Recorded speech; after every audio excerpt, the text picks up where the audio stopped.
பாஜக வந்து ரெண்டு பேரும் சேரணும் அப்படின்னு நினைக்கிறாங்க. பிஜேபி கூட்டணிங்கிற ஸ்கிரீனை பாதுகாக்கிறதே ஓபிஎஸ்ங்கிற டெம்பர் கிளாஸ் தான்.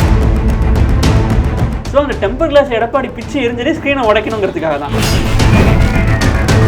ஓபிஎஸ் சிபிஎஸை விட ரெட்டெல்லாம் முடங்கக்கூடாதுங்கிற ஒரு நல்ல எண்ணம் சுப்ரீம் கோர்ட்டுக்கு அதிகம் இருந்த மாதிரி தான் இருக்கு.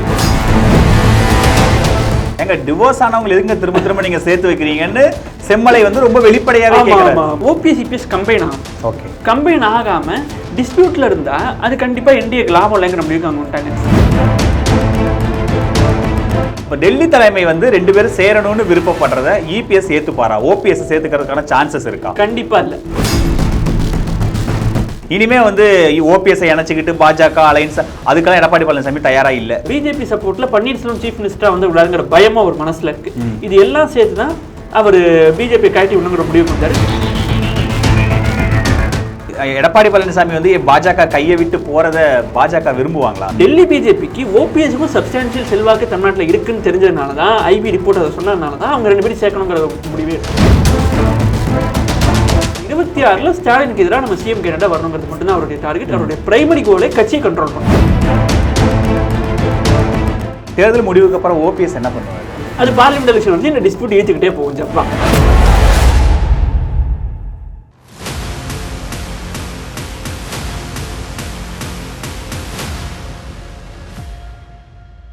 ஒன் இந்தியா அரசியல் நேயர்களுக்கு வணக்கம். இன்றைய அரசியல் களம் நிகழ்ச்சியில் நம்மோடு அரசியல் விமர்சகர் திரு ரிஷி அவர்கள் இணைந்திருக்கிறார். அவரை வரவேற்று நிகழ்ச்சிகள் போகலாம். சார் வணக்கம். சார் வணக்கம். சார், இன்னைக்கு காலையில் வந்து நடந்த பாஜக தலைவர் அண்ணாமலையும் சிடி ரவி ரெண்டு பேரும் இபிஎஸ் ஓபிஎஸ் சந்திச்ச அந்த நிகழ்வாகட்டும், அதுக்கப்புறம் சுப்ரீம் கோர்ட்டில் நடந்த ஆர்கியூமெண்ட், ஸோ இன்னைக்கு ஹோல் டேல நடந்த நிகழ்வை முதல்ல ஓவர்வியூ எப்படி பார்க்குறீங்க? அதாவது ஹோல் டேல நடந்த நிகழ்வில் காலைல பிஜேபியோட மீட்டிங் நான் எப்படி பார்க்குறேன்னா, மத்திய பாஜக தலைமை ஓபிஎஸும் இபிஎஸும் சேர்ந்திருந்தாதான் என்டிஏக்கு அது நல்லதுங்கிற ஒரு முடிவில் இருக்காங்க. சிடி ரவி சொல்லும் போது நட்டாவோட அறிவுறுத்தலின் படி தான் நாங்கள் ரெண்டு பேரும் பார்த்தோங்கிறதையும் சொன்னாரு. ரெண்டு பேரும் சமானமாக போனாதான் ஏதாவது ஒரு ஃப்ரூட்ஃபுல் ரிசல்ட் கிடைக்குங்கிறதுலையும் சிடி ரவி தெளிவாக இருக்காருன்னா, அப்போ அவங்களுடைய இலக்கு ஓபிஎஸ் சிபிஎஸ் கம்பைன் ஆகணும். ஓகே, கம்பைன் ஆகாமல் டிஸ்பியூட்டில் இருந்தால் அது கண்டிப்பாக என்டிஏக்கு லாபம் இல்லைங்கிற முடிவுக்கு அவங்க வந்துட்டாங்க. இதில் ஒரு தரப்பு வந்து எடப்பாடி அவர்களோட மட்டும் கூட்டணி போகலாம் அப்படிங்கிற மாதிரி சில தகவல் வந்த போது கூட டெல்லி பிஜேபி தலைமை ரெண்டு பேரும் வேணுங்கிற முடிவில் இருக்காங்க. ஸோ விச் மீன்ஸ் இபிஎஸ் வந்து அவ்வளோ பவர்ஃபுல் இல்லை. ஓகே, அவர் மட்டும் சீட்ஸ் டெலிவர் பண்ணிட முடியாது. ஏன்னா ரெண்டு பேரும் சேர்ந்தே எதையும் டெலிவர் பண்ண பாடு இல்லை. ஸோ இப்போ அவர் மட்டும் எதையும் டெலிவர் பண்ண முடியாதுங்கிற ஒரு முடிவு டெல்லி பாஜக தலைமை எடுத்துட்டாங்க. அண்ட் எபோவால் ஓபிஎஸ் வந்து அவங்களுக்கு ரொம்ப நெருக்கங்கிறது தெரியும். என்னன்னா சிம்பிளாக சொல்லணும்னா, பிஜேபி கூட்டணிங்கிற ஸ்கிரீனை பாதுகாக்கிறதே ஓபிஎஸ்ங்கிற டெம்பர் கிளாஸ் தான். ஓகே, ஸோ அந்த டெம்பர் கிளாஸ் எடப்பாடி பிச்சு எரிஞ்சதே ஸ்கிரீனை உடைக்கணுங்கிறதுக்காக தான். அதை டெல்லி பிஜேபி தலைமை புரியுறாங்க. பட் ஸ்டில் ரெண்டு பேரும் வேணுங்கிறத ஒரு முடிவில் இருக்காங்க. அதன் பிறகு நடந்த கோர்ட்டு கேஸ் தான் வந்து என்னாலேயே சரியாக நல்லா புரிஞ்சுக்க முடியாத ஒரு விஷயமா இருக்குது. என்னென்னா, சுப்ரீம் கோர்ட்டில் ஓபிஎஸ் சிபிஎஸை விட ரெட்டெல்லாம் முடங்கக்கூடாதுங்கிற ஒரு நல்ல எண்ணம் சுப்ரீம் கோர்ட்டுக்கு அதிகம் இருந்த மாதிரி தான் இருக்குது. என்ன நான் பார்க்குறேன்னா, அவங்க எல்லா டிஸ்பியூட்டட் கேஸையும் தள்ளி வச்சுட்டாங்க. இந்த ஈரோடு இடைத்தேர்தலில் அதிமுக போட்டி போடணுங்கிறதுக்காக பொதுக்குழு முடிவு எடுக்குன்றாங்க. பொதுக்குழு மூலியமா ஏஃபார்ம் பிஃபார்ம் சைனிங் அத்தாரிட்டி தமிழ் சைனுக்கு போகுதுங்கிற ஒரு கருத்தை சொல்றாங்க. அதுலேயே இன்னும் கிளாரிட்டி வரல. ஏன்னா தேர்தல் ஆணையம் இன்னும் அக்செப்ட் பண்ணி ரிப்ளை கொடுக்கல. இன்னொன்று 3 நாளைக்குள்ள பொதுக்குழு நடத்தணும். அப்போ 3 நாளைக்குள்ள பொதுக்குழு நடத்தணும்னா அதை வந்து ஒரு வென்யூவை செலக்ட் பண்ணி அதில் நடத்த போறாங்களா, இல்லை வெர்ச்சுவலாக ஒரு லெட்டரை சர்க்குலேட் பண்ணி அதில் கொண்டு வர போறாங்களாங்கிற இன்னொரு டவுட் இருக்கு. இப்போ ஒரு லெட்டரை சர்க்குலேட் பண்ணி பண்ணாங்கன்னா, நீங்க இந்த கேண்டிடேட்டுக்கு ஆதரவு தெரிவிக்கிறீங்களா இல்லையா அப்படிதான் கேட்க முடியும். அப்போ எல்லா பொதுக்குழு உறுப்பினரும் முடிவெடுத்த மாதிரியே இருக்காது. லெட்டர்ல தென்னரசா இல்ல செந்தில் முருகனா அப்படின்னு ரெண்டு இருந்ததுன்னா, பொதுக்குழு உறுப்பினர்களுக்கு 3ஆவதா கேவி ராமலிங்கம் போட்டிடணுங்கிற ஆசை இருந்ததுன்னா அதை எப்படி அவங்க தெரிவிப்பாங்க? ஸோ அதில் பொதுக்குழு உறுப்பினர்களுடைய என்ன முழுசா பிரதிபலித்ததா எடுத்துக்க முடியாது. இல்லை, இதில் ரெண்டு பேரும் சேர்ந்து தானே தென்னரசை கேண்டிடேட்டாக சூஸ் பண்ணி முடிச்சிட்டாங்க. அதுக்கப்புறம் திரும்ப கேவி ராமலிங்கம் எப்படி அவர் விருப்பத்தை எப்படி சொல்லிட முடியும்? இனிமேல் ஓபிஎஸ் எடப்பாடி பழனிசாமி தென்னரசு கேண்டிடேட்டா முடிவு பண்ணிட்டாரு. பொதுக்குழு உறுப்பினர்களுடைய மனநலன் என்னன்னு எப்படி நம்மளுக்கு இன்னைக்கு தெரியும்? இன்னொன்னு, லெட்டர் மூலியமா அவங்க சொல்றாங்க போது லெட்டர் யார் ஆத்தரைஸ் பண்றாங்க, லெட்டர் ஃபோர்ஜட் லெட்டர் இருக்காங்கிற ஒரு கன்ஃபியூஷன் வந்துடும். ஸோ இப்படி எக்கச்சக்க இடியாப்ப சிக்கல் இதுக்குள்ள இருக்கு. நான் இதில் என்ன பார்க்குறேன்னா, தமிழ் ஹுசைனுடைய சைனை எலெக்ஷன் கமிஷன் ஏற்றுக்குதான். இதுதான் மண்டே நமக்கு தெரிய வேண்டிய ஒரு ஏற்றுப்பாங்களா? ஏன்னா அந்த இதுவே டிஸ்பியூட்ல இருக்கு. ஒருவேளை அவர் தற்காலிக அவைத்தலைவராக இருந்ததுனால அவருடைய சைனை ஏற்றுக்கிறதுக்கு சான்சஸ் இருக்கா? சான்சஸ் இருக்கான்னு பார்த்தா, அவங்க இன்னைக்கு லாஸ்ட்டாக தேர்தல் ஆணையம் வச்ச ஆர்குமெண்ட் நாங்க இன்னும் ரெட்டலையை முடக்கல, ஓகே, ஓபிஎஸ் இபிஎஸ் சைன் பண்ணா ரெட்டலை கொடுத்து எடுத்துட்டு போகலாம், இன்னும் dispute the cause of action இன்னும் அரைஸ் ஆகவே இல்லை அப்படின்றாங்க. ஓகே, எடப்பாடி பழனிசாமி போட்ட இன்ட்ரிம் இடையீட்டு மனுங்கிறது வந்து காஸ் ஆஃப் ஆக்ஷன் அரைஸ் ஆகிறதுக்கு முன்னாடியே போடப்பட்டது. ஓகே, ஸ்க்ரூட்னியில தானே தெரியும் ரெட்டலை ஒதுக்கப்படுதா இல்லையான்ட்டு. அப்ப அதுக்கு முன்னாடியே என் கையெழுத்தை ஏத்துக்கலன்னு சொல்லி அவர் மனு போட்டிருக்காரு. ஸோ அது வந்து காஸ் ஆஃப் ஆக்ஷன் அரைஸ் ஆகலைங்கிற ஒரு பதில தேர்தல் ஆணையம் சொல்லியிருக்காங்க. அவங்க சொல்ற 2 பேரும் ஏஃபார்ம் பிஃபார்ம் சைன் பண்ணா நாங்க ரெட்டலையை கொடுத்துறோன்றாங்க. அதுக்கு தான் சுப்ரீம் கோர்ட் வந்து தமிழன் ஹுசைன் சொல்றாங்க. அதுக்கு தேர்தல் ஆணையம் இன்னும் ரிப்ளை பண்ணல. ஓகே, மண்டே தான் அந்த ரிப்ளை. தேர்தல் ஆணையம் கோர்ட்டோட முடிவை ஏத்துக்கறேன்னு தானே சொல்லியிருக்காங்க. கோர்ட் என்ன சொன்னாலும் அதை நாங்க அக்செப்ட் பண்ணிக்கிறோம் சொல்லியிருக்காங்க. பட் இந்த முடிவை இன்னும் அவங்க அக்செப்ட் பண்றாங்களாங்கிறது ஒரு கொஸ்டின் மார்க்கா இருக்கு. நான் இல்ல ஒரு பிளண்டா ஒரு ஓவர் லுக்கா பார்க்கும்போது ஓபிஎஸ் இபிஎஸ் 2 பேருக்குமே இது முழுமையான ஒரு தீர்ப்பா நான் பார்க்கல. 2 பேருக்குமே ஒரு டிரா மேட்ச்னு தான் நான் பார்க்குறேன். அதாவது விருப்பம் இல்லாத இருக்கிற 2 பேரை ஃபெவிக்விக் வச்சு ஒட்டினா மாதிரி ஒரு தீர்ப்பு வந்து அதுதான் இபிஎஸ் தரப்புல இருக்கிற எல்லாரோட மைண்ட் செட்டும் அப்படிதான் இருக்கு. ஏங்க டிவோர்ஸ் ஆனவங்க எதுங்க திரும்ப நீங்க சேர்த்து வைக்கிறீங்கன்னு செம்மலை வந்து ரொம்ப வெளிப்படையாவே கேட்கிறாரு. கோர்ட் எதுக்குங்க இதெல்லாம் சொல்லுது, சின்னம் இருக்கா இல்லையான்றதானங்க கோர்ட் சொல்லணும் அப்படின்னு அவர் வெளிப்படையா பேசுறாங்க. வார்த்தையை சொன்ன ஓபிஎஸ் இபிஎஸ் விட உச்சநீதிமன்றம் ரொம்ப அக்கறையோட செயல்படுறாங்கன்னு நான் சொல்லியிருந்தேன். ஓபிஎஸ் தரப்புல இருக்கிறவங்க இல்ல இதுல என்ன சிக்கல்னா 2 பேரும் சேரணும்ன்றத காலையில சிடி ரவி சொல்றாரு, மதியானம் உச்சநீதிமன்றம் சொல்ல. அதுதான் இங்க இவ்வளவு டிஸ்பியூட்டுக்கும் காரணமாவும் இருக்கு. அதாவது அதான் சொல்றேன், உச்சநீதிமன்றத்துக்கு அக்கறை அதிகம் இருக்கலாம், இதுக்கு நடுவில் நடந்துங்கிறதுலாம் நமக்கு தெரியாது. செம்மலை கேபி முனுசாமியோடைய கருத்து அதுவாக தான் இருக்கு. எனக்கு என்ன கன்ஃபியூஷன்னா சிவி சண்முகம் சுப்ரீம் கோர்ட்ல வெளில வந்து சந்தோஷமா பேட்டி கொடுத்தாரு. அதுக்கப்புறம் செம்மலையும் கேபி முனுசாமி ஏன் டிஸ்பியூட் பண்றாங்கன்னு தெரியல. ஓபிஎஸ் தரப்பை பொறுத்தவரைக்கும் நம்ம அதிமுகக்குள்ள ரீஎன்டர் ஆயிட்டோங்கிற மாதிரி நினைக்கிறாங்க. பட் வந்து இது ஒரு தற்காலிக தீர்ப்பு தான், மெயின் கேஸோடைய தீர்ப்பு இன்னும் வரல. இந்த என்ட்ரி மாடலுக்கு தான் தீர்ப்பு கொடுத்துருக்காங்க. அவங்க நினைக்கிறதுன்னா எடப்பாடிக்கும் சைன் பண்ற பவர் இல்லை, ஓகே நமக்கும் இல்லாமல் போட்டோம், நமக்கு இது பிரச்சனை இல்லை, அவருக்கும் இல்லை நமக்கும் இல்லை, மேட்ச் டிரா பண்ணிடுவோங்கிற ஒரு முடிவில் ஓபிஎஸ் ஆட்கள் இருக்காங்க. ஓகே, இப்போ இதில் அந்த பொதுக்குழு கூடினதுக்கு அப்புறம் எப்படியும் தென்னரசுக்கு தான் இரட்டலை கிடைக்கிற மாதிரியான சூழ்நிலைகள் இருக்கு. அப்போ ஓபிஎஸ் போட்ட கேண்டிடேட் அவர் என்ன பண்ண போறாரு? அவர் தான் முத நாளே என்கிட்ட ஏஃபார்ம் பிஃபார்ம்ல சைன் கேட்டா நான் சைன் பண்ணி உங்க கேண்டிடேட் ஒத்துக்கிறேன்னு சொன்னாரு. எடப்பாடி தானே மாட்டேன் சேர்த்துக்கிட்டா கட்சிக்குள்ள சேர்த்துக்கணும்ல, அதுக்கு இவங்க சேர்த்துக்க மாட்டாங்களா? சேர்த்துக்காத இடத்துல சைன் பண்ணி எப்படி? இனிமே இப்போ அவர் கையெழுத்தும் தேவையில்லைன்ற மாதிரி கோர்ட் சொல்லிட்டாங்க. ஸோ இப்போ அந்த இடத்துல அவருக்கு எல்லா பக்கமும் அவருடைய எல்லா கதவுகளும் அடைக்கப்பட்டு அவர் கிட்டத்தட்ட ஜீரோன்ற தொனில மாதிரி தெரியும் மாதிரி இருக்கே. இல்ல இப்போ வந்து மெயின் கேஸோட ஜட்ஜ்மென்ட்காக இன்னும் வரலையே நமக்கு. மெயின் கேஸோடைய ஜட்ஜ்மெண்ட் இந்த எதை ஒட்டி இருக்குங்கிறத நம்ம சொல்ல முடியல. ஏன்னா இது வந்து டிரா பண்ண மாதிரியான ஒரு தீர்ப்பு. மெயின் கேஸ் தீர்ப்பு அப்படி இருக்க முடியாதுல்ல. ஓகே, மெயின் கேஸ் தீர்ப்பு ஒரு ஸ்டாண்ட் எடுத்துதானே ஆகணும். இன்னொன்னு தேர்தல் ஆணையம் அவங்களுடைய கருத்தை தெளிவா சொல்லிட்டாங்க. நாங்க எடப்பாடி பழனிசாமியை பொதுச் செயலாளரை ஏத்துக்கல, ஜூலை 11ஆம் தேதி கொடுக்கப்பட்ட தீர்மானங்களை ஏத்துக்கலன்ட்டாங்க. அப்படிப்பட்ட சூழல்ல அதை ஓவர் பவர் பண்ணி ஒரு மெயின் கேஸ் ஜட்ஜ்மெண்ட் வரும்னு நான் நினைக்கல. ஓகே, ஸோ சரி, இப்போ இது லீகல்குள்ள விட காலையில் நடந்த அரசியல் நிகழ்வு ரொம்ப சுவாரஸ்யமா இருந்தது. இப்போ வந்து பாஜக வந்து 2 பேரும் சேரணும் அப்படின்னு நினைக்கிறாங்க. 2 பேரையும் சந்திச்சாங்க. இதுக்கு முன்னாடி நம்ம 50-50 பார்க்குறாங்க, ஓபிஎஸ் சிபிஎஸ் சமமாக தான் இருக்கிறாங்கன்ற மாதிரி இருந்தது. இப்போ வெளிப்படையாகவே ஜேபி நட்டாவோட குரல்ங்கிறது பிரதமர் மோடி அமித்ஷாவோட குரல் தான். இப்போ டெல்லி தலைமை வந்து 2 பேரும் சேரணும்னு விருப்பப்படுறத இபிஎஸ் ஏற்றுப்பாரா? ஓபிஎஸ் சேர்த்துக்கிறதுக்கான சான்சஸ் இருக்கா? கண்டிப்பா இல்லை. அவர் 100% எதிர்க்கு. இன்னைக்கு வந்து 2 பேரும் சேர்ந்து பொதுக்குழு நடத்தணுங்கிறதுக்கே அவர் ஏற்றுக்க மாட்டேங்கிறாரு.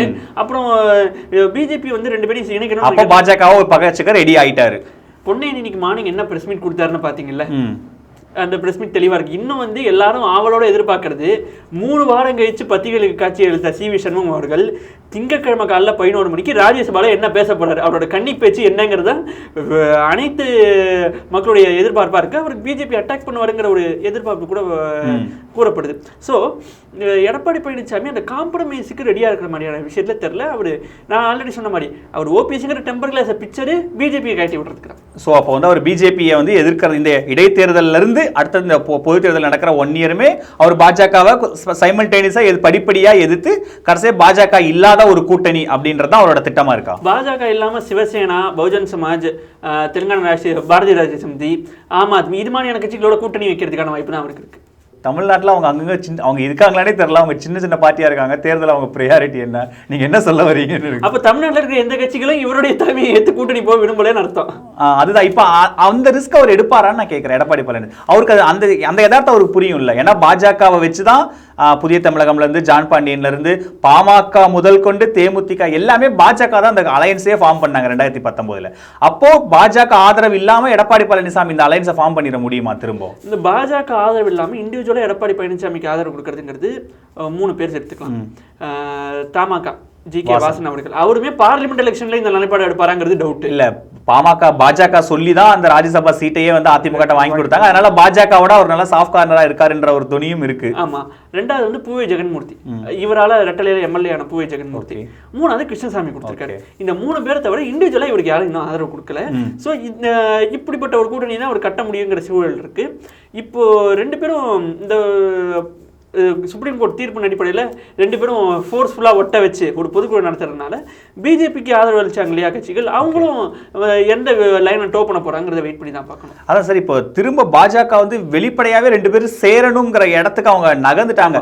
ஆனா இது எடப்பாடி பழனிசாமி தான் அவர் திரும்ப அதை ஏத்துக்க மாட்டாருன்னா அவருக்கு வேற என்ன ஆப்ஷன்ஸ் இருக்கு? அவர் வந்து செப்பரேட்டா ஒரு அணிக்கு செப்பரேட்டா நம்ம போட்டி. ஸோ அப்போ 2024 தேர்தலில் 3 முனை போட்டி இருக்க வாய்ப்பு இருக்கா? 3 முனை போட்டி இருக்கிறதுக்கான வாய்ப்பு அதிகமாகவே இருக்கு. அதுக்குள்ள இவர் காம்ப்ரமைஸ் ஆனார்னா பைபோலர் 1-to-1 கொண்டு வரலாம். இவர் காம்ப்ரமைஸ் ஆகாம இருந்தாருன்னா மும்முனை போட்டியை நோக்கி தான் தமிழ்நாடு அரசியல். ஒருவேளை எடப்பாடி பழனிசாமி கொடுக்கிற சீட்டை வாங்கிட்டு பாஜக அவருக்கு கீழே போறதுக்கு ஏதாவது வாய்ப்பு இருக்குமா? அப்படியே தெளிவா 2 பேரும் சேர்ந்தாதான் எங்களுக்கு ஏதாவது தேரும், நீங்க சேர்ந்தே எங்களுக்கு எதுவும் டெலிவர் பண்ணல, இல்ல 2 பேரும் பிரிஞ்சு போய் எங்களுக்கு என்ன பண்ண போறீங்க? கண்டிப்பா இந்த 2 பேரும் பிரிஞ்சு போறது இந்தியாவுக்கு லாபம் இல்ல, திமுகவை தோக்கடிக்க முடியாது, 2 பேரும் சேர்ந்து வாங்கன்னு சொல்லிட்டாங்க. சோ எடப்பாடி பழனிசாமி அவர்களை மட்டும் ஏத்துக்கிட்டு அலையன்ஸ் போறதுக்கான வாய்ப்பு இல்லை.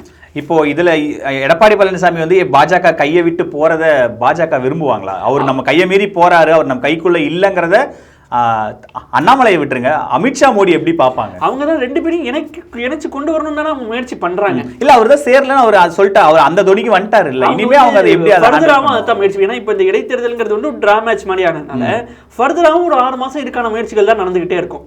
தேர்தல் நெருங்குற சமயத்துல எடப்பாடி பழனிசாமி மீறி போகும்போது அவங்க என்ன முடிவு எடுக்கிறாங்கிறத பார்க்க. இப்போ அப்ப கூட வந்து அவங்க இபிஎஸ் ஓகே சரி, ஓபிஎஸ் ஒன்றும் செல்வாக்கு பெருசா இல்லப்பா, எடப்பாடி பழனிசாமி தான் அதிமுக, ஸோ அப்ப நம்ம அண்ணாமலை சொல்ற மாதிரி நம்ம இன்ஸ்டிடியூஷனுக்கே போயிடுவோம், ஏன்னா அவர்கிட்ட தான் ரெட்டலை இருக்க போது, கட்சி இருக்க போது, அவர்கிட்டே நம்ம போயிடலாங்கிற முடிவு பாஜக எடுக்கவே மாட்டாங்க. அப்பவுமே 2 பேரும் சேர்த்து தான் வைக்கணும்ன்ற முடிவு தான் பாஜக எடுப்பாங்க. இருக்காங்கிறது டிஸ்பியூட்டட் தானே, ரெட்டலை அவர்கிட்ட இல்லையே, ரெட்டலை தமிழ் சைடு தானே இருக்கு. ஓகே, ரெட்டலை அவர்கிட்ட எங்க இருக்கு? இதுல என்னன்னா தீர்ப்பு அவருக்கு சாதகமா வந்து எல்லாமே அவருக்கு சாதகமா வந்தா மட்டும்தான் இப்போ இந்த சினாரியோ இருக்கு. தீர்ப்பு அவருக்கு சரமால இது டிரா மேட்ச் தான். ஸோ அப்படி இருக்கும்போது அவங்க 2 பேரும் சேர்ந்தாதான் இன்ஸ்டிடியூஷன் அவங்க நம்புறாங்க. சி.டி. ரவி அவர்களுடைய வார்த்தை ரொம்ப தெளிவா இருக்கு. இதுல பார்லிமெண்ட் எலெக்ஷன் நெருங்கும் போது எடப்பாடி பழனிசாமி 1-to-1 வரத்துக்கு ஒத்துக்கலைன்னா அந்த சமயத்துல ஒரு 3வது அணியை கட்டமைக்கிறதுக்கான வாய்ப்பு இருக்கு. ஸோ இப்போ எடப்பாடி பழனிசாமி பாஜக இல்லாத ஒரு இடத்துக்கு, அவர் பாஜகவால தான் நம்ம தோத்துட்டோங்கிற இடத்துக்கு நகர்ந்து பாஜக இல்லாம நம்ம ட்ரை பண்ணி பார்க்கலாங்கிற மைண்ட் செட்டுக்கு அவர் வந்துட்டாரு. இனிமே வந்து ஓபிஎஸ் இணைச்சிக்கிட்டு பாஜக அலைன்ஸ் அதுக்கெல்லாம் எடப்பாடி பழனிசாமி தயாரா இல்லை. அதாவது இந்த நிமிஷம் வரத்துலயும் அவர் தயாரா இல்லை. அண்ட் ஃபர்தர் நீங்க முன்னாடி ஒரு கேட்ட கொஸ்டின், ஓபிஎஸ்க்கு பலம் இல்லைங்கிறது வந்து பிஜேபிக்கு தெரியாதா அப்படிங்கிற ஒரு கொஸ்டின் நீங்க கேட்டீங்க. என்ன ப்ரூஃப் இருக்கு? 39 கேண்டிடேட்ஸும் தோக்கும்போது 40வது கேண்டிடேட்டா தேனியில அவர் மகனை அவர் தன்னோட சொந்த செல்வாக்குல ஜெயிக்க வச்சாரு. மோடியை பிரச்சாரத்துக்கு கூட்டு வந்து தேனியில் ஜெயிக்க வச்சாரு. மோடி படத்தை போடாம ஓட்டிக்கிற ராஜன் செல்லப்பா மதுரையில் தோத்து போனாரு. ஸோ ஓ பன்னீர்செல்வம் அவர்களுக்குன்னு தனி செல்வாக்கு இருக்கு. நம்ம தேவர் குரு பூஜையில பார்த்தோம், மருது பாண்டியர்கள் குரு பூஜையில பார்த்தோம். இப்போ மேற்கு மண்டலத்திலேயே கூட எடப்பாடியுடைய சொந்த சமுதாயமான கொங்கு வேளாள கவுண்டர் சமுதாயத்தை தவிர பிற சமுதாயங்கள் மத்தியில் ஓ பன்னீர்செல்வம் அவர்கள் ஒரு குட்வில் இருக்கு. தமிழ்நாடு கூடமே பாவம் இந்த மனுஷன் இருக்கியா நீக்கினாங்க, இவர் என்ன தப்பு பண்ணாருங்கிற ஒரு சிம்பத்தி அவருக்கு இருக்கு. ஸோ அப்படி இருக்கும்போது அவர் புஷ் ஓவர்னு சொல்ல முடியாது. ஸோ அப்போ இந்த எலெக்ஷன் வந்து எடப்பாடி அவரோட கம்ஃபர்ட் ஜோனா இருக்க ஈரோடு கிழக்குல வந்துட்டதுனால அவர் இங்க ஸ்ட்ராங்கா இருக்க மாதிரி தெரியுது அப்படின்னு சொல்ல வரீங்களா? இன்னும் ஸ்ட்ராங்கா இருக்கிற மாதிரியே தெரியலையே. அவர் கேண்டிடேட் என்னைக்கு போட்டாரு? 1ஆம் தேதி தானே போட்டாரு. இப்போ வழக்கமாக காங்கிரஸ்காரங்க தான் நாமினேஷனுக்கு முடியறதுக்கு 3 நாள் கேண்டிடேட் போடுவாங்க. அவங்களே போட்டு 10 நாள் ஆகுது. அதுக்கப்புறம் இவர் போடுறாருன்னா இவர் தரப்புலேயே ஒரு பல செட்பேக்ஸ், பல முரண்பாடுகள் இருக்கு. அன்னைக்கு ஒரு நாளில் 3 பேனர் மாற்றிருக்காங்க. ஸோ அதுலேயே அவங்க தரப்புல ஒரு கன்ஃபியூஷன் இருக்குங்கிறது தெரியுது. இல்லை, இந்த இடையீட்டு மனுவுக்காக காத்திருக்கலாம். சின்னம் டிஸ்பியூட் இப்போ இது நாமினேஷன் ஃபைல் பண்ணால் எந்த கட்சின்னு ஃபைல் பண்ணணும், என்ன சின்னம்னு ஃபைல் பண்ணணும், சுயேட்சைன்னு ஃபைல் பண்ணணும். இந்த இடையீட்டு மனுவில் ஒரு கிளாரிட்டி வந்ததுக்கு அப்புறமா பண்ணிக்கலாம். செவ்வாய்க்கிழமை நல்ல நாளுங்க பண்ணிடுறாங்கன்னு செங்கோட்டையன் சொல்றாரு. அதுக்கு இருக்கு 3 பேனர் மாற்றினாங்க. முதல்ல ஒரு பேனரை தெளிவாக போட்டிருக்கலாம்ல. ஸோ அவங்களுக்கு வந்து ஒரு கன்ஃபியூஷன் அவங்க தரப்புல இருக்கு.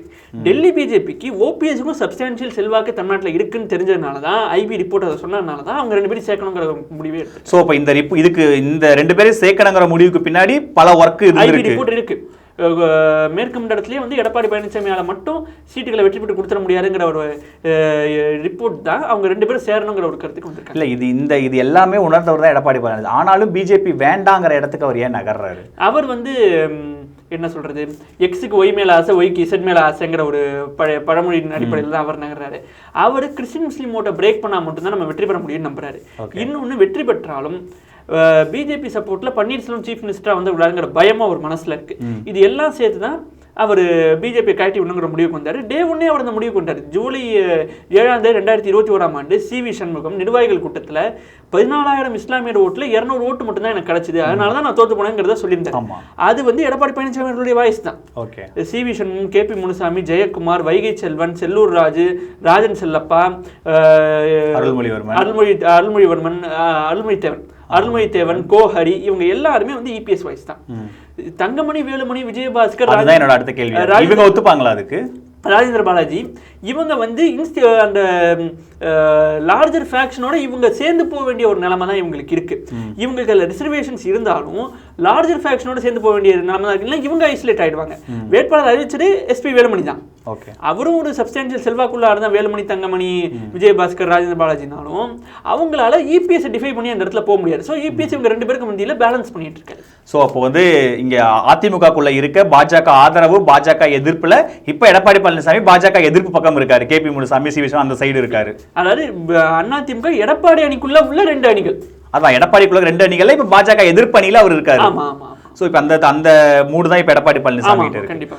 ஈரோடு தேர்தல் களம் எப்படி இருக்கு சார்? யாருக்கு, ஏன்னா நீங்க அதிகமா நம்பர்ஸ் அதிகமா பேசுறாள், நீங்க தேர்தல் கணிப்பெல்லாம் அதிகமா வச்சிருக்காள், நீங்க ஈரோடு தேர்தல் களம் எப்படி இருக்கு? அந்த வாக்குகள்லாம் எப்படிலாம் ஸ்பிளிட் ஆக சான்சஸ் இருக்கு? அதாவது நம்ம 2001 பிறகு பார்த்துருக்கோம், இடைத்தேர்தல்லாம் ஆளுங்கட்சி தான் ஜெயிக்கும். இது வந்து எழுதப்படாத ஒரு விதி. RK நகரை தவிர RK நகரை சொல்லலாம், வெள்ளூர் இடைத்தேர்தலை சொல்லலாம். இது 2 வந்து ஒரு எக்ஸெப்ஷன் வச்சுக்கிட்டோம்னா மிச்ச எல்லா இடைத்தேர்தலுமே இந்த 20 ஆண்டுகள்ல ஆளுங்கட்சி தான் வெற்றி பெறாங்க. குறிப்பா சாத்தாங்குளம் சைதாப்பேட்டை இடைத்தேர்தலில் அதிமுக வெற்றி பெறுங்கிற சூழல் இல்லை. ஏன்னா சாத்தாங்குளத்தில் காங்கிரஸுக்கு தான் செல்வாக்கு அதிகம். சைதாப்பேட்டை வந்து திமுக ஜெயிச்ச தொகுதி, சிட்டியில் அதிமுக வீக். அப்படி இருக்கும்போது அப்போ வந்து TT விஜயநகரன் ஜெயபேரவை செயலாளராக இருந்தார்னு நினைக்கிறேன், எம்பியாக இருந்தார், பெரியகுளம் எம்பியாக இருந்தார். அவர் தான் அந்த 2 தொகுதியும் ஆர்கனைஸ் பண்ணார். 2 தொகுதியும் ஆர்கனைஸ் பண்ணி வெற்றி பெற செய்தார். குறிப்பாக சைதாப்பேட்டையில் ஒரு 8000 ஓட்டில் டஃப் மார்ஜினில் தான் அதிமுக ஜெயிச்சாங்க. ராதாரவியும் தற்போதைய அமைச்சர் மா சுப்பிரமணியமும் மோதும்போது. அதே மாதிரி 2006 2011 இடைப்பட்ட காலங்களில் மதுரை மத்தி, மேற்கு, திருமங்கலம், பெண்ணகரம் இந்த மாதிரி இடைத்தேர்தல்களில் திமுக கடுமையாக ஆர்கனைஸ் பண்ணாங்க. குறிப்பாக மதுரை மத்தி, மதுரை மேற்கு, திருமங்கலத்தில் மூக்க அழகிரி, முன்னாள் மத்திய அமைச்சர் மூக்க அழகிரி, அவர் கடுமையாக அரசியல் பண்ணார். அது வந்து அதிமுக பின்னடைவை கொடுத்தது. குறிப்பாக பெண்ணகரத்தில் வந்து மும்முனை போட்டி ஆகும்போது பாமக ஒரு ஸ்டார் கேண்டிடேட்டை GK மணி அவர்களுடைய மகன் தமிழ்குமரன், அதிமுக 3ஆவதா போனாங்க. தமிழ்குமரன் ஸ்டார் கேண்டிடேட்டை போடும்போது அதிமுக 3வது போய் டெபாசிட் ஆயிருது. தம்பிதர் தான் ஆர்கனைசராக இருந்தார். அதன் பிறகு 2011-16 காலகட்டத்தை எடுத்துக்கிட்டாலும் கூட சங்கரங்கோயில் இடைத்தேர்தல், சங்கரங்கோயில் இடைத்தேர்தலில் மனோஜ் பாண்டியன், தற்போதைய MLA மனோஜ் பாண்டியனும் பன்னீர்செல்வமும் ஆர்கனைஸ் பண்ணி திமுகவுக்கு டெபாசிட் போச்சு ஒரு 600 ஓட்டில். ஏற்காடு இடைத்தேர்தல் அப்படி தான் இருந்தது. RK நகர் இடைத்தேர்தலில் திமுக பாய்காட் பண்ணிட்டாங்க. அதுக்கப்புறம் 17-21 நடந்த இடைத்தேர்தலில் பார்த்தோம்னா RK நகர் நமக்கு அது ஒரு எக்ஸப்ஷன் தெரியும், வெள்ளூர் இடைத்தேர்தல் ஒரு எக்ஸப்ஷன் நமக்கு தெரியும். அதை தாண்டி விக்கிரவாண்டி நாங்குநேரி இடைத்தேர்தல் அதில் ஆளுங்கட்சி தான் ஜெயிச்சாங்க. ஸோ ஆன் தி ஹோல் நம்ம பார்க்கும்போது ஆளுங்கட்சி வெற்றி பெறும். அதிகார பலம், பணபலம் எல்லார்ட்டையும் இருக்கு. அது ஒன்றும் பெரிய விஷயம். எடப்பாடி பழனிசாமி அவர்கள்ட்டையும் இருக்கு, தினகரன்ட்டையும் இருக்கு, OPS-டையும் இருக்கு. அது ஒன்றும் நாம் தமிழர் கட்சி தலைவர் சீமான தர பணத்தை நம்ம ஓரம் ஒதுக்கி, ஆமா சீமான தர பாக்கி எல்லார்ட்டையும் பணம் இருக்கு, அது பிரச்சனை இல்லை. அதிகார பலம், கவர்மெண்ட் மிஷினரி யார் கையில் இருக்கு, அது வந்து இப்போ திமுக கையில் இருக்குங்கும் போது KN நேரு, செந்தில் பாலாஜி, ஏவா வேலு, KKSSR, முத்துசாமி இவங்க 5 பேர் களத்துக்குள்ள வராங்க. குறிப்பாக இல்லை அத்தனை பேருமே எலக்டோரல் மாஸ்டர்ஸ்னு சொல்லிடலாம். KN நேரு திருச்சி மேற்கு இடைத்தேர்தலில் கடலூர் சிறையில் இருந்துகிட்டே மரியம் பிச்சை இறந்த பிறகு நடந்த இடைத்தேர்தலில் பொது தேர்தலில் எடுத்து அதே ஓட்டு எடுத்தார். செந்தில் பாலாஜி அவர் MR விஜயபாஸ்கருக்கு எதிராக கரூருக்கே போய் அதை டஃப் ஒரு ஃபைட் பண்ணி அவர் ஜெயிச்சு வந்தார். கொங்கு மண்டலத்தில் உள்ளாட்சியில் ஜெயிச்சு கொடுத்துருக்காரு. KKSR ராமச்சந்திரன் விருதுநகர் டிஸ்ட்ரிக்டில் KKSR தான் வந்து DMK ஃபேஸ். அதுக்கு முன்னாடி திமுகவில் யாருமே இல்லை, KKSR தான் DMK ஃபேஸாக இருக்காரு. ஏவா வேலு 1 லட்சம் ஓட்டு வித்தியாசத்தில் ஜெயிச்ச ஒரு ஸ்டார் கேண்டிடேட். ஸோ இப்படி இவங்கெல்லாம் ஆர்கனைஸ் பண்ணும்போது நிச்சயமாக 60% வாக்குகளை தாண்டி EVK இளங்கோவன் போயிடுவார். இப்போ போட்டி நடக்கிறது 2வது இடத்துக்கு தான். 2வது இடத்துக்கு போட்டிங்கும் போது OPS பிரிஞ்சு போட்டி போடுறாங்கிற சூழலில் சுப்ரீம் கோர்ட் இன்னைக்கு ஃபோர்ஸ்டு மெர்ஜரை பண்ணி வச்சிருக்காங்க. ஸோ அதோடைய விளைவு எப்படி இருக்குங்கிறத பார்ப்போம். இல்லை இப்போ எடப்பாடி பழனிசாமி ஒரு சமூக வாக்கு ஒரு சமூக சார்ந்த ஒருத்தரை போட்டிருக்காரு, OPS ஒருத்தரை போட்டிருக்காரு, இங்கே திமுக சைடில் இருக்காங்க. இந்த அங்கே அதிகமாக சமூக ரீதியாக வாக்குகள் வாக்குகள் ஸ்பிளிட் ஆகும், இந்த சமூக வாக்குகள் இவங்களுக்கு போகும், இங்கே பெர்சன்டேஜ் இருக்கு, மைனாரிட்டி ஓட்டு ஒரு 14%, இப்படி சமூக ரீதியாக வாக்குகள்லாம் ஸ்பிளிட் ஆகும். அதனால தான் தலைவர்கள் படம் எல்லாத்தையும் ஒரு தலைவர்கள் படம் விடாமல் எல்லாத்தையும் பேனர்ல போடுறாங்கன்ற மாதிரியான பேச்சுகளும் அரசியல் அரங்கில் இருக்கு. ஸோ இந்த ஆஸ்பெக்ட்ல அங்க வாக்குகள் எப்படி செதற வாய்ப்பு? அதாவது மைனாரிட்டி ஓட்ஸ் நமக்கு தெரியும், கண்டிப்பா திமுக காங்கிரஸ் கூட்டணிக்கு அந்த 14% அப்படியே கன்சால்ட் ஆகும். கொங்கு வேளாள கவுண்டர் ஓட்டும் நமக்கு தெரியும், அது கண்டிப்பா பிஜேபி போட்டியிடாத பட்சத்துல எடப்பாடி பழனிசாமிக்கு தான் போகும், அப்படியே கன்சால்டேட் ஆயிடும். ஓகே, ஆயிடுது. ஏன்னா அதிகார பலத்துல அதை பிரேக் பண்ணாதான் உண்டு, செந்தில் பாலாஜி பிரேக் பண்ணாதான் உண்டு, மெஜாரிட்டி ஓட்ஸ் எடப்பாடி பழனிசாமி கிடைக்கிறதுக்கான வாய்ப்பு இருக்கு. பிற சமூகத்தை பார்க்கும்போது செங்கோந்தம் முதலியார்களுக்கு வந்து அவங்க தான் அதிகமாக இருக்காங்க. அவங்களுக்கு வந்து நாம் தமிழர் கட்சியும் வாய்ப்பு கொடுத்துருக்காங்க, அமமுகவும் வாய்ப்பு கொடுத்துருக்காங்க, ஓ பன்னீர்செல்வமும் வாய்ப்பு கொடுத்துருக்காரு. இப்போ ஓ பன்னீர்செல்வம் போட்டியிடாத பட்சத்தில் அந்த வாக்குகளில் வந்து சீமானுக்கு ஒரு பர்சன்டேஜ், தினகரனுக்கு ஒரு பர்சன்டேஜ், திமுக காங்கிரஸுக்கு ஒரு பர்சன்டேஜ் போடுறதுக்கான வாய்ப்பு இருக்குது. ஆன் தி ஹோல் நான் பார்க்குறது எபோவ் 60-65% EVKS எடுக்கிறதுக்கான வாய்ப்பு இருக்குது. ஸோ இப்போ நீங்கள் சொல்கிற கணக்குப்படி பார்த்தா EPS டெபாசிட் அவங்க ரெண்டாவதாக வரவங்களுக்கு டெபாசிட் கிடைக்குமா அப்படிங்கிறதே ஒரு டவுட். இப்போ ஃபோர்ஸ்டு மெர்ஜர்னால டெபாசிட் கிடைக்கிறதுக்கான வாய்ப்பு இருக்குது. இந்த மெர்ஜர் சாத்தியப்படாமல் போனால் டெபாசிட்டுங்கிறது வந்து கொஞ்சம் டஃப் தான் அப்படிங்கிறது. ஸோ EVKS எபோவ் மேலே தாண்டி கடந்த தேர்தலுக்கு ஒரு 8000 வாக்கு தான் டிஃபரன்ஸ் இருந்துச்சு யுவராஜாக்கும் EVKS அவங்க பையனுக்கும். இந்த வாட்டி அவ்வளோ இன்னும் டிஃபரன்ஸ் அதிகமா இருக்கிறதா டிஃபரன்ஸ் அதிகமாகும். 10,000 ஓட்டு எடுத்த கமலஹாசன் EVKS இளங்கோவனை சப்போர்ட் பண்ணிட்டாரு. ரெண்டாவதா வந்து யுவராஜா வந்து ரெட்டலை சின்னத்துல வந்திருந்தாரு, கோஹரண்டா ஆளுங்கட்சியா இருக்கும்போது. ஆனா இப்ப ரெட்டலை ஒருவேளை தென்னரசு வந்துருச்சுன்னா அது அவங்களுக்கு கூட அட்வான்டேஜ் தானே. அதாவது அது வந்து ஒரு டீசென்ட் ஓட்ஸ் எடுக்க உதவுமே தவிர ஃபைட் கொடுக்கலாம் உதவாது. ஸோ வழக்கம் போல இது ஆளுங்கட்சிக்கு சாதகமான தேர்தலாக தான். இப்போ இதுல எப்படி நம்ம தோக்க தான் போறோம் அப்படின்னு எடப்பாடி பழனிசாமி, ஏன்னா ஆளுங்கட்சி அதுக்கப்புறமா திரும்பவும் நம்ம எல்லா எடப்பாடி பழனிசாமி தலைவரானதுக்கு அப்புறம் எல்லா தேர்தலும் ஒரு பெரும்பாலும் ஒரு தோல்வியாக தான் இருந்திருக்கு. ஈவன் அவர் ஆட்சியில் இருக்கும்போது கூட ஊரக உள்ளாட்சி ஆகட்டும், அதுக்கப்புறம் 21 இடைத்தேர்தல் ஆகட்டும், 2019 ஆகட்டும், அதுக்கப்புறம் ஆட்சியை இழந்துட்டாங்க. ஸோ தொடர்ச்சி அவருக்கு பெரிய சக்சஸே இல்லை. இந்த இடைத்தேர்தலில் தோத்துட்டா எப்பா தொடர்ச்சி தோத்துட்டே தான் இருக்காருங்கிற இமேஜ் தொண்டர்கள் மத்தியில் அவரோட இமேஜ் கொஞ்சம் டவுன் ஆகிறதுக்கு எதுவும் வாய்ப்பு இல்லை. அவர் அதை பார்க்கல. அவர் பார்க்கறது ஜெயலலிதா அவர்கள் 2006-11 காலகட்டத்தில் எல்லா இடைத்தேர்தலையும் தோத்துருக்காங்க. நம்ம 2024 பார்லிமெண்ட் எலெக்ஷன்ல தோத்தாலும் பிரச்சனை இல்லை. அவருக்கு 26 தான் டார்கெட். 26 ஸ்டாலினுக்கு எதிராக நம்ம சிஎம் கேண்டிடேட்டா வரணுங்கிறது மட்டும் தான் அவருடைய டார்கெட். அவருடைய பிரைமரி கோலை கட்சியை கண்ட்ரோல் பண்ணணும். ஆட்சிக்கு நாளைக்கு வரோம் அல்ல, அது ரெண்டாவது விஷயம். ஆட்சி அதிமுக ஆட்சி வந்து நம்ம சிஎம் ஆக முடியாமல் போனா போயிட்டு சிலவம்பாளையத்தில் விவசாயமா பார்க்க முடியும்.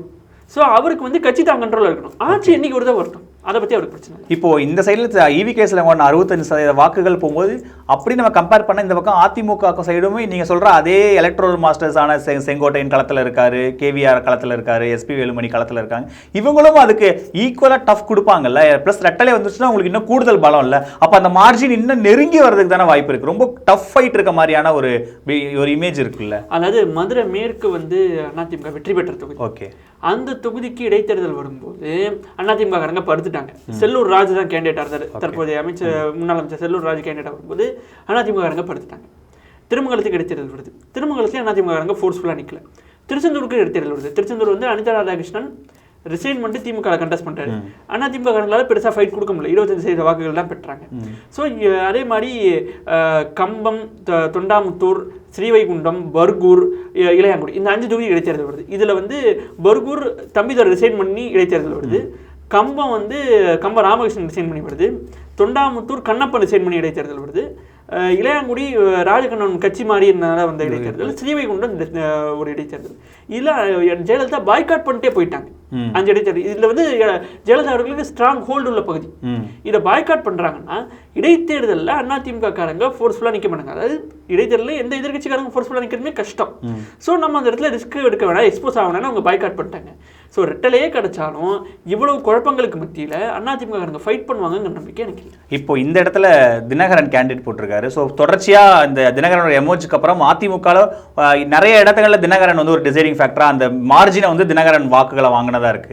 இந்த தேர்தலில் தினகரனோட ஃபேக்டர் எந்த அளவுக்கு ஒர்க் ஆகுச்சு? தினகரன் அவருடைய ரிலவன்ஸை காட்டுறதுக்கு கேண்டிடேட் போட்டிருக்காரு. ஓகே, குறிப்பாக எடப்பாடி பழனிசாமி வந்து வெள்ளாள கவுண்டர் கேண்டிடேட் போடுறாருங்கும் போது பெரும்பான்மை சமுதாயமா இருக்கக்கூடிய செங்கந்தமிழ்லையாருக்கு தரப்புலேருந்து ஒரு கேண்டிடேட் போட்டார். அதிமுக இருக்கிற செங்கந்தமிழ்லையார்கள் தரப்புல அதற்காஸ்து மத்தியில் அவருக்கு ஒரு செல்வாக்கு வரும். குறிப்பாக எடப்பாடிக்கு எதிராக திருப்பி விட முடியுங்கிற ஒரு ஸ்ட்ராட்டஜிக் மூவ் பண்ணி தான் அவர் இந்த கேண்டிடேட்டை போட்டிருக்காரு. அவர் ஒரு பெரிய தேர்தல் பணிக்குழு போட்டிருக்காரு. எடப்பாடி பழனிசாமி 117 பேர்னா, ஓ பன்னீர்செல்வம் 118 பேர், இவர் 294 பேர்னு இருக்கிற அத்தனை பேர் எல்லாரும் போட்டாங்க. ஸோ அவர் தன்னோட ரிலவன்ஸை காட்டுறதுக்காக இந்த இடைத்தேர்தல் இல்லை அவர் வாக்கு ஏதாவது ஸ்பிளிட் பண்ணுறதுக்கு ஏதாவது அதிமுக வாக்கை வழக்கமான அவர் ஏதாவது ஸ்பிளிட் பண்ணுறதுக்கான சான்சஸ் இருக்கான்னு, அதாவது எப்படியும் ஈவிகே இளங்கோவன் 60% வாக்குகளுக்கு மேலே போராடுங்கும் போது, 65% மேலே போராடுங்கும் போது ஃப்ரீயாக ஓட்டு போட ஆரம்பிச்சிருவாங்க. ஃப்ரீயாக, அதாவது டைட் ஃபைட்னா வந்து Dinakaran minded votes, Kamal minded votes, Seeman minded ஓட்ஸே வந்து திமுகவா அதிமுக முடிவெடுக்கக்கூடிய சிச்சுவேஷனுக்கு வருவாங்க. ஃப்ரீ ஃபைட்டுங்கும் போது அவங்கெல்லாம் ஃப்ரீயாக முடிவெடுக்க ஆரம்பிச்சிருவாங்க. அது தினகரனுக்கு ஒரு சாதத்தை கொடுக்கணும் அவர் நம்புறாரு. பட் இனிமேல் நான் ரிசல்ட்டை இப்போ ப்ரெடிக்ட் பண்ண முடியல, அதை நம்ம தேர்தல் முடிவு. இப்போ இந்த தேர்தல் முடிவுகளுக்கு அப்புறம் எடப்பாடி பழனிசாமி 2வது இடத்துக்குன்னு அவர் தான் அடுத்தது, அவர் தான் அதிக வாக்குகள் திமுக ஈவிகே இளங்கோவனுக்கு அப்புறம் அவர் கேண்டிடேட் தான் அதிக வாக்குங்கும் போது இனி இவர் தான்ப்பா அதிமுக, இனிமே அதிமுக ஓபிஎஸ் கிடையாது, இனி இவர் தான் அதிமுகங்கிற ஒரு கன்க்ளூஷனுக்கு தொண்டர்கள் வந்துருவாங்கன்னு எடுத்துக்கலாமா? அவர் கேண்டிடேட் கிடையாது. அதாவது ஒருவேளை சுப்ரீம் கோர்ட்டோட இந்த ஃபோர்ஸ் மெர்ஜர் படி ரெட்டலை கிடைச்சா தென்னரசு அவருடைய சொந்த கேண்டிடேட் கிடையாது. சோ அங்கேயும் ஓபிஎஸ் உடைய சப்போர்ட் தேவைப்படுது கேண்டிடேட்னு சொல்லலாம். ஓகே, அந்த இடத்தை. சோ அது எடப்பாடியுடைய சோல் கேண்டிடேட் இல்ல, சோல் கேண்டிடேட் கிடையாது. ஓகே. ஆனாலுமே இந்த அவரு தானே, இப்போதைக்கு அவரு தான் சொன்ன வேட்பாளர், அவர் தான் அதிமுக முகமா இருக்காரு. அவர் 2000க்கு வந்திருக்காரு. ஓபிஎஸ் ஒருவேளை கேண்டிடேட் அவர் களத்துல இருக்க மாட்டாங்க, இருந்தா அப்ப எப்படி பார்த்தாலும் இபிஎஸ் கொஞ்சம் எமோஜான மாதிரியான ஒரு துணி கிடைக்கிற மாதிரி இருக்கு. இது வந்து டெம்பரவரி ஆர்டர் தான் சுப்ரீம் கோர்ட் பாஸ் பண்ணியிருக்காங்க. ஓகே, டெம்பரரி ஆர்டர்ல தென்னரசு கேண்டிடேட்டாக வந்தாலும் தென்னரசு வந்து எடப்பாடியுடைய முதல் கேண்டிடேட்டா வரல. எடப்பாடி ஏ ஃபார்ம் பி ஃபார்ம்ல சைன் பண்ணி தென்னரசு 2வது இடத்துக்கு வரல. ஓகே, ஓபிஎஸ் எடப்பாடி விட்டு கொடுத்து தமிழ் ஹுசைன் சைன் பண்ணி 2வது இடத்துக்கு தென்னரசு வராரு. சோ இபிஎஸோட வெற்றின்னு பார்க்க முடியாது. சோ இப்போ இதுல இந்த தேர்தல் முடிவுக்கு அப்புறம் ஓபிஎஸ் என்ன பண்ணுவாரு? அவர் எகைன் வந்து இந்த ஜட்ஜ்மெண்ட் மெயின் கேஸ்ல என்ன வருதுங்கிறத பார்க்கணும். அவரும் தன்னுடைய அரசியல் பண்றாரு. அவரும் கேண்டிடேட் போட்டு நீங்க மனு தாக்கலே பண்ணிட்டாரு. இல்ல இந்த தமிழ் மகன் ஹுசைன், நீங்க உங்க பதில் சொல்லணும்னா தமிழ் மகன் ஹுசைன் கேண்டிடேட்டுக்கு அப்புறம் ஓபிஎஸ் அவர் கேண்டிடேட்டை திரும்ப எடுத்துக்க சான்சஸ் நிறைய இருக்கு. அவரை எடுத்துதான் ஆகணும். பொதுக்குழுல வந்து அந்த முடிவு வந்துருச்சுன்னா அதுக்கான வாய்ப்புகள் இருக்கு. ஃபர்ஸ்ட் ஆஃப் ஆல் திங்கட்கிழமை தேர்தலான என்ன பதில் சொல்லுங்கிறத நான் பாக்குறேன். எடப்பாடி பழனிசாமிக்கு இந்த தீர்ப்பு அவ்வளவு இனிக்கிற தீர்ப்பா எனக்கு தெரியல. சோ அவங்களும் ஒரு ரிவ்யூ இல்ல, அவங்க அடுத்தது நாங்க பொதுக்குழு கூட்ட போறோம், வேட்பாளர் போட போறோம், ரெட்டலை எங்களுக்கு தான் கிடைக்க போகுது, தென்னரசு வந்து ரெட்டையில தான் நிக்க போறாரு, அவங்க பயங்கர எனர்ஜியா இருக்காங்களே. தென்னரசு ரெட்டையில நிக்க போறாரு. அதுக்கப்புறம் எதுக்கு தமிழ் மகன் ஹுசைன் எடப்பாடி பழனிசாமியால அவரு கூட தானே இருக்காரு, அவங்க ஆதரவாளர் தானே, அப்ப எல்லாம் ஒரே ஆட்கள் தானே. நமக்கு லீகல் டேர்ம்ல தமிழ் மகன் ஹுசைனுடைய கேண்டிடேட்னு சொல்லலாம். ஆனா அவரு கூட தானே இருக்காரு. அது வந்து இந்த இடைத்தேர்தலோட முடிஞ்சு போச்சு. சோ இடைத்தேர்தலில் என்ன ஓட்டு எடுத்தாலும் எடப்பாடியோட தனிப்பட்ட வாக்குகள் கிடையாது. இது வந்து அப்ப திரும்பவும் இது ஒருங்கிணைந்த அதிமுக வாக்குகளை கடைக்கு தான் போகும். அது பார்லிமெண்ட் எலெக்ஷன் வந்து இந்த டிஸ்பியூட் இழுத்துக்கிட்டே போகும் ஜப்பா. ஸோ என்ன அந்த தேர்தல் முடிவுகள் எப்படி வருது, என்ன நடக்குது அப்படிங்கிறத பொறுத்திருந்து பார்ப்போம். இவ்வளோ நேரத்தை எங்களோட செலவழிச்சதுக்கு ரொம்ப நன்றி சார்.